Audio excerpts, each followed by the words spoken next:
at Smart24 TV. The Facebook is Smart24 TV official. And then also Instagram, Smart24_TV. Then we are live on YouTube as well.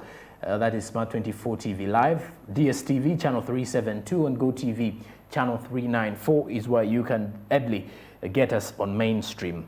But now, still on the issue of youth empowerment in Uganda, I'm still with Ivan Otim, and Ivan Otim is the coordinator, Youth Coalition for Electoral Democracy, and clearly looking at how the youth can be empowered in Uganda from the sectors that are available in the economy today. Ivan, let's kick off with the challenges that the young people are facing currently that need serious attention from the government. First of all, when you look at our manifesto, we look at education as a key sector. And when you look at the recommendations we are putting in there, we reflect on them from the perspective of, for example, when you look at how our education system has been positioned, it has been positioned to create, to nurture young people as job creators, not jobs, job seekers, not job creators. Okay. So if we're going to talk about young people enterprising in this country, then we must be able to deal with the mismatch between our education system and the job marketplace. For example, we know in outside countries, the private sector does a very big influence on our education system, on the education system out there. In that what they are able to create is that they're able to create a situation where the MTNs of this world will walk into Makerere University and tell young people in the technology faculty that this is the innovation we're looking out for in the next 5 years. So then young people will begin to create that kind of thinking for the next 5 years while they're preparing themselves to tap into the job market. Our education system is kind of held on a script like it's not supposed to change. Even when the people are facilitating that script, they don't even kind of contextualize, and that creates a very big problem where we are nurturing young people out of the education system as just a career and not be able to nurture young people either to think through, to innovate, to create opportunities, and be able to match up with the environment in the context. Okay. So if that is a problem, then how do we fix that? By allowing the MTNs, allowing a lot of private sector players to walk into the universities to kind of influence what the curriculum may look like. We don't need to have a fixed curriculum because that is not creating the opportunities for the future. Okay. But two,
economy where we can industrialize even at night.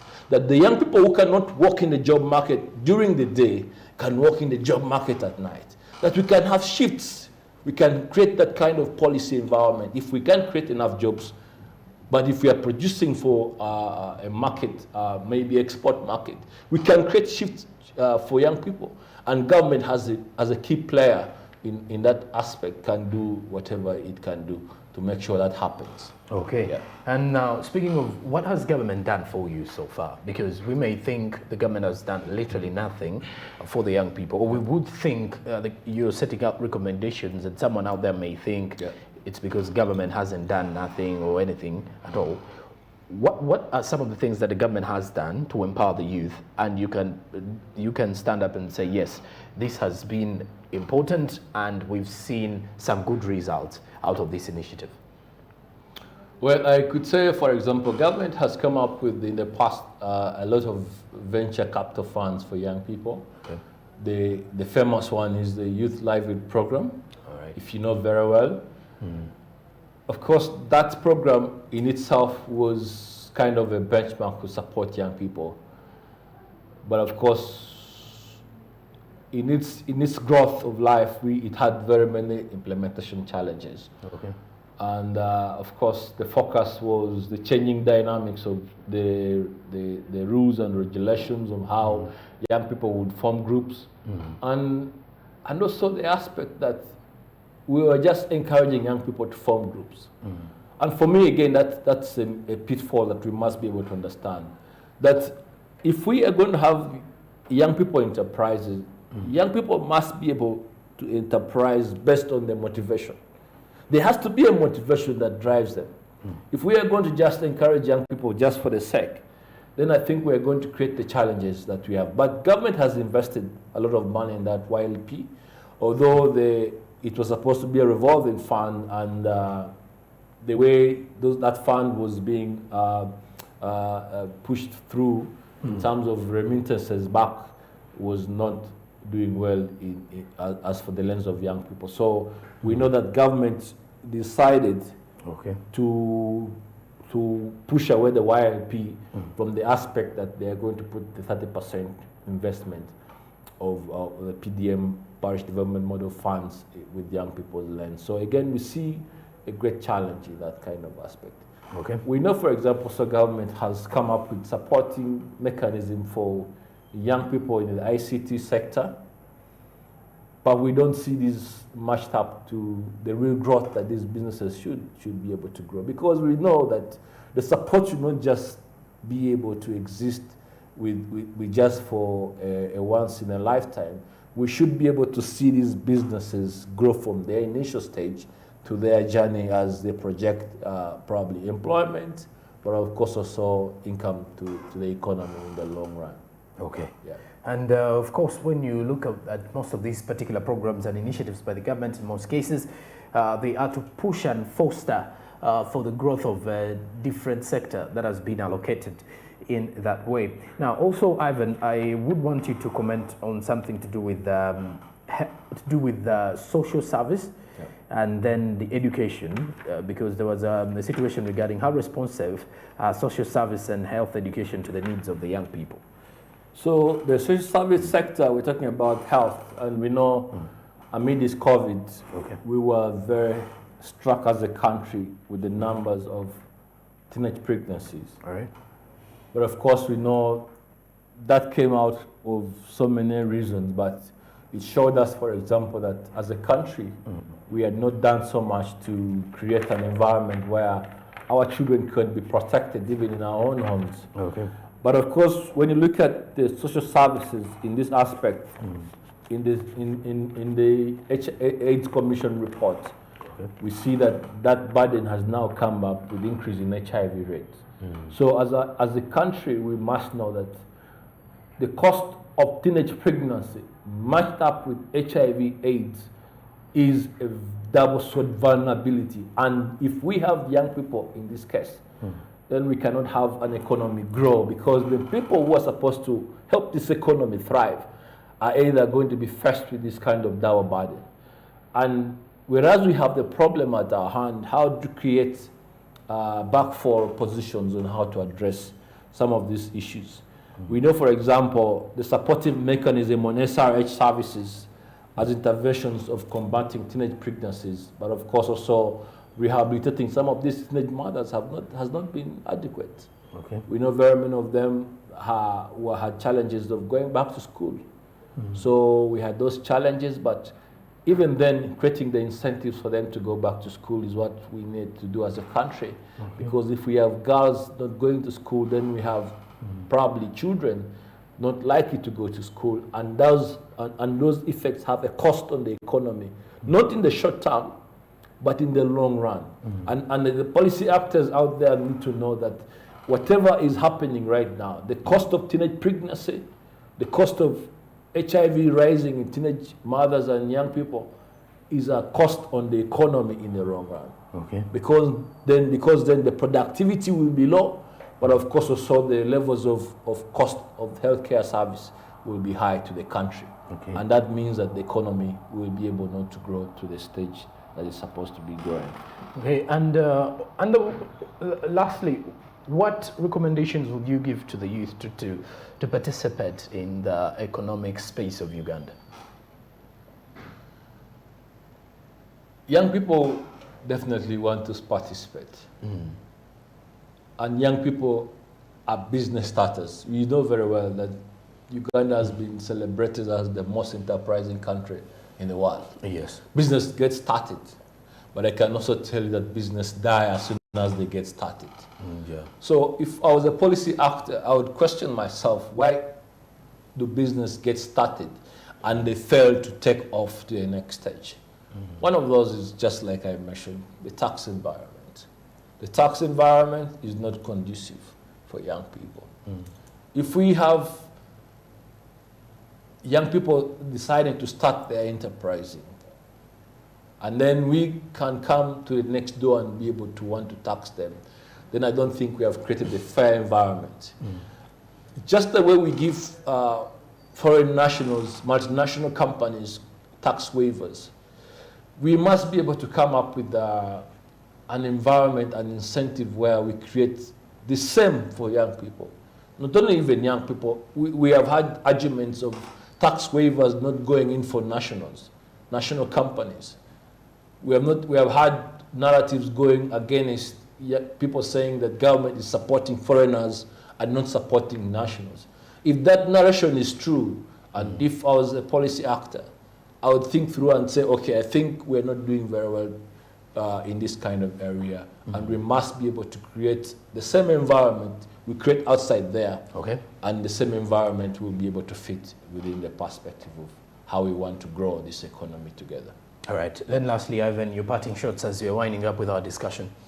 So the parting shot right now is that we have, coming from a COVID-19 pandemic with desirous social economic effects, and now we are in an economic recession environment where the rise in cost of pricing, the rise in cost of foodstuff, the rise in cost of living has an effect on how we all perform as a country. But of course, importantly, the effect here is that the young people in this aspect that I would speak for cannot be able to help this economy go, because then the purchasing power cannot be balanced, because many of them are losing jobs. Many of them are out of employment. The employment is underemploying them, Vulnerable employment is existing. The riskiness of young people starting their business is also emerging, that the taxation is regressive. So if we can be able to create and balance this off and see how do we balance and create an environment where young people can be able to sustain the opportunities, also be placed in the job market, and that we can be able to have a double sword recovery plan. For me, that can be a very strategic framework if we are going to have a short-term intervention.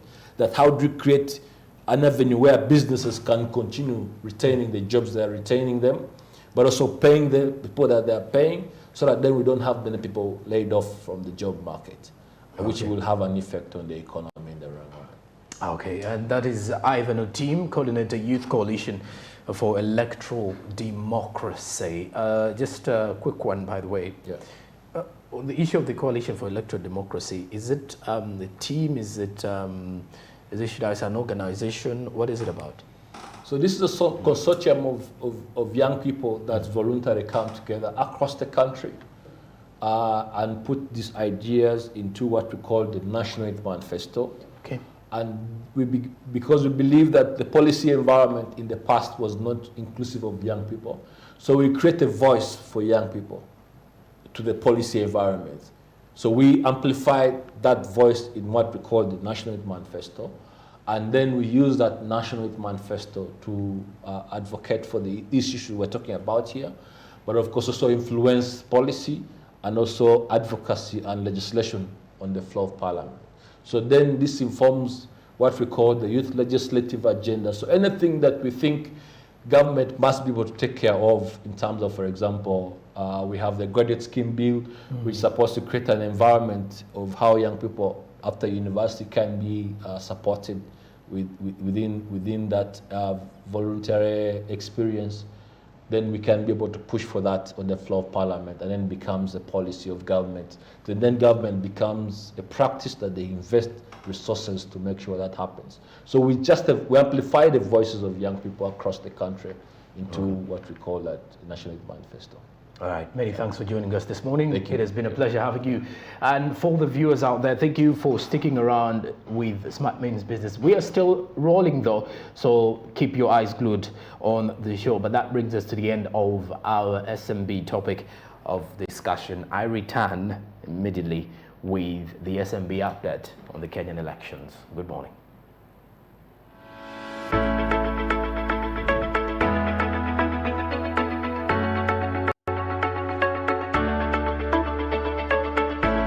Transpired yesterday after the new president, that is William Ruto, president-elect, winning the elections with a 50.5% percentage points. Let's have more of these particular figures as you can see on your screens in there.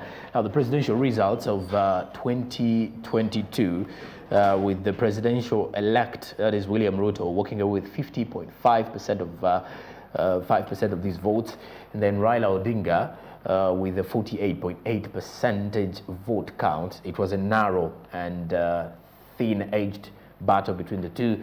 George Wanjakoya with 0.4% in third place, and then the last person was David Mwaure with 0.2% in that particular election that just ended in Kenya. That is a percentage vote count according to the IEBC official results that were revealed yesterday. Now, the hustler in William Ruto is actually the new president of Kenya and replacing a former boss who is the outgoing Uhuru Kenyatta. Remember, in this particular presidential term, Uhuru Kenyatta has been serving as president. Meanwhile, William Ruto has been serving as the vice president. Now let's first get some of this economic standing of Kenya to see what is next for William Ruto as president. Now Kenya's 2024 Eurobonds extended losses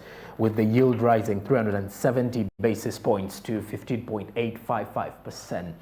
However, William Ruto has pledged to rein in debt and spend 500 billion shillings, that is approximately $4.1 billion, to support entrepreneurs and farmers, as well as create jobs for millions of the unemployed youth in Kenya, that are quite many. Then the election was held against the backdrop of soaring living costs and crippling drought. The public debt totaled up to 8.56 trillion Kenyan shillings by the end of May. So he has pledged to spend at least 500 billion Kenyan shillings, that is approximately $4.1 billion in support of entrepreneurs, youth entrepreneurs in Kenya and the farmers, to create jobs for millions of the unemployed ones in the land of Hakuna Matata. Very important in that space that you can see. Now, those are some of the predictions coming in from the Kenyan election. And just so you know, by tomorrow, I'll be giving you the figures of how much it cost Kenya to get this election done through the campaigning period, or how much it cost the IEBC to come out with these August 9th elections of 2022. still, congratulations to William Ruto upon his victory as president-elect Kenya. That is it for the SMB update this particular hour of the show. After the break, I'm getting on ground with Bariji Andrew real quick as we discuss more matters regarding business. Stick around. Good morning.